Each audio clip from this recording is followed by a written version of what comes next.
కొంతకాలం కిందటండి ఒక పండితుడండి, అన్ని విద్యలు నేర్చుకున్నాడండి. ఈ ప్రపంచంలో ఉన్న విద్యలన్నీ, సాహిత్యం, పోతే జ్యోతిష్కం, వ్యాకరణం, మీమాంస, ఇవన్నీ శాస్త్రములు క్షుణ్ణంగా నేర్చుకుని తీర్థయాత్రకు బయలుదేరాడండి. ఇప్పుడు కాదు, పూర్వకాలం. తీర్థయాత్రకు బయలుదేరితే పాదచారి అయిపోతున్నాడు. ఒక నది అడ్డంగా వచ్చిందండి. నది, ఆ నదిలో నీళ్లు గంభీరంగా ప్రవహిస్తున్నాయి మంచి వేగంగా. ఈయన గారికి ఈత రాదు, ఎవరికి, పండితుడికి. దూరంగా ఎవరో పడవ పెట్టుకుని కూర్చున్నాడండి. ఆ బెస్తవాడి దగ్గరికి పోయినాడు. ఏమండి పడవారు, అవతల ఒడ్డుకు నన్ను చేర్చాలి, ఎంతో చెప్పండి, దానికి రేటు చెప్పండి, డబ్బు. ఇద్దరు మాట్లాడుకుని బేరం కుదుర్చుకున్నారండి. ఈ పండితుడు పడవలో ఎక్కి కూర్చున్నాడు.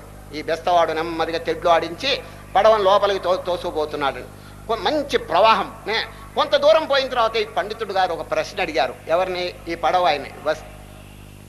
ఓ పడవాయన గారు, ఓ బెస్తవారు గారు, మీకు వ్యాకరణం వచ్చునా అని అడిగాడండి. మీకు వాడు ఇంతవరకు ఆ పదం వెళ్ళలేదండి. వాడు, స్వామి క్షమించండి, వ్యాకరణం గోకరణం నాకేమీ తెలియదు, చిన్నప్పుడు ఎవరు చెప్పలేదు. చీ, నీ జీవితంలో 4వ భాగం నాశనం, 1/4 of your life is wasted అని ఈ పండితులు వారు వాడిని తిట్టాడండి.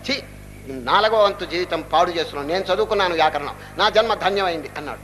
ఏదో పోనిండే నెమ్మదిగా పోతున్నారండి. ఇంకా కొంత దూరం పోయిన తర్వాత మీమాంస శాస్త్రం వచ్చునా అని అడిగాడండి. మీమాంసం. వాడికి ఆ పదం ఇంతవరకు వెళ్ళలేదండి వాడు, మీమాంసని. పండితుల వారు క్షమించండి, మీమాంసం తెలియదు, మా మాంసం తెలుసు అన్నాడు వాడు. వాడు మాంసం తినే రకం అండి వాడు.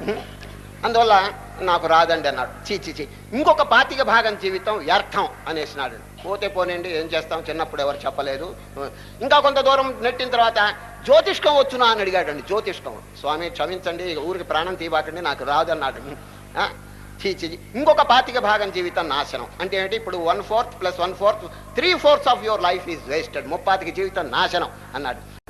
ఇంకా కొంత దూరం పోయిన తర్వాత అదేం గ్రహచారమో కానీ తుఫాను గాలి వీచిందండి. బ్రహ్మాండమైనటువంటి మేఘాలు ఇవన్నీ కూడా, కుంభవర్షం కురిసిందండి.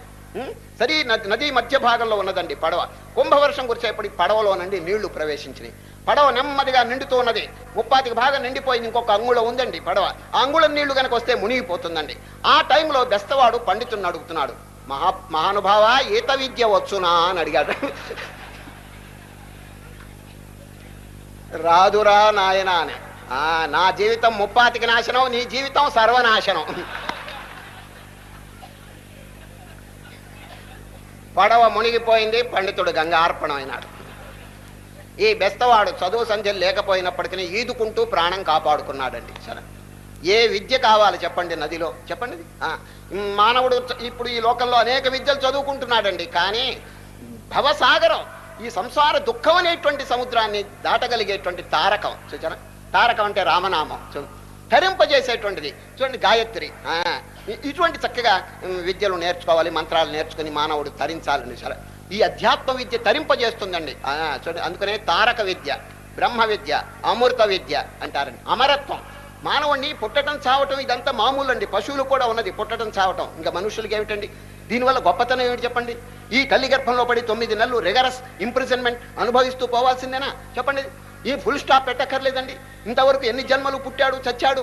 ఈ శ్రీకృష్ణ పరమాత్మ జన్మరాహిత్యానికి ఔషధం చెప్పినప్పుడు మనం ఎందుకు దాన్ని సేవించకూడదు, ఎందుకు దాన్ని ఆచరించకూడదు చెప్పండి? కనుకనే వేమన ఏం చెప్పినాడు తెలుసండి? మీరు వేమన పద్యాలు చదువుతుంటారు కదా. విశ్వదాభిరామ వినురవేమ, చదివి చదివి చదివి చావంగనేటికి చావులేని చదువు చదువవలయు. ఎన్నో చదువుతున్నారు నాయన, చస్తున్నారు కదా చెప్పండి. ఎన్ని చదివినా శ్మశానంలో బూడిదైపోతున్నారు. చావుని తప్పించుకునే విద్య చదవండి. చదివి చదివి చదివి చావంగనేటికి చావులేని చదువు చదువవలయు. చదివి చదివి కోటి జనులు చచ్చిరి గదా విశ్వదాభిరామ వినురవీమ. ఎంత చక్కగా చెప్పారు. కనుక అమర విద్య మనకు కావాలన్నది. ఇప్పుడు చూడండి, ఆ పండితుడు మునిగిపోయినాడు కదా. ఎన్ని విద్యలు నేర్చుకున్నా ఈ భవసాగరం, ఈ సంసార దుఃఖం అనే సాగరంలో మునిగిపోతుంటే దానివల్ల ప్రయోజనం ఏమిటి చెప్పండి? దేని కొరకు పుట్టాం? ఏడవటానికే చెప్పండి. పుట్టేటప్పుడు అందరూ ఏడుస్తారండి, చూచారు? ఎవరో ఒక మహనీయుడు అన్నాడు, weeping weeping you are barren, laughing laughing you should die అన్నాడు.